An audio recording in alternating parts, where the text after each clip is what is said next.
तर अजित पवारांचा मृत्यू हा अपघाती असल्याचं वाटत नाही, अशी प्रतिक्रिया विजय वडेट्टीवारांनी दिली। अजित पवारांच्या अपघातावरती वडेट्टीवारांनी देखील शंका उपस्थित केली असून ब्लॅक बॉक्स जळल्याचा अर्थ दाल में कुछ काला है, असं वडेट्टीवार म्हणाले।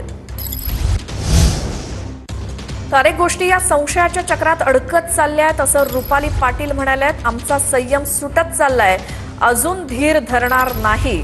आमच्यासाठी फक्त सत्य बाहेर येणं गरजेचं असल्याचं रुपाली पाटील म्हणतायत। सत्य बाहेर येत नाही तेवढा संशय वाढतोय आणि अनेक गोष्टी संशयाच्या चक्रात अडकत चालल्यात। आमचा संयम सुटत चाललाय, अजून धीर धरणार नाही, असं रुपाली पाटील यांचं वक्तव्य।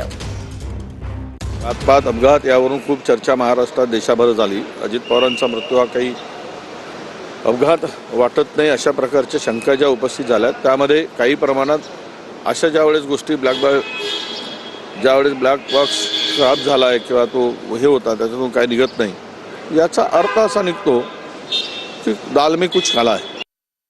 ब्लॅक बॉक्स मधलं समोर येत नाही म्हणून तुम्ही परदेशात पाठवणार, परत 15-20 दिवस घेणार, नवीन कुठला तरी हा पुरावा सापडत नाहीये किंवा हे सापडत नाही हे सांगणार।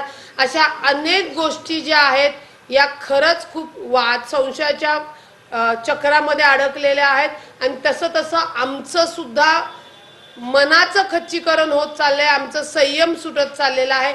अजून आम्ही धीर नाही धरणार, कारण का लोकांमधला आक्रोश आमच्यापर्यंत पोहोचून आता आमच्या कार्यकर्त्यांच्या आणि दादांच्या लोकांवर प्रश्नचिन्ह निर्माण होत आहेत।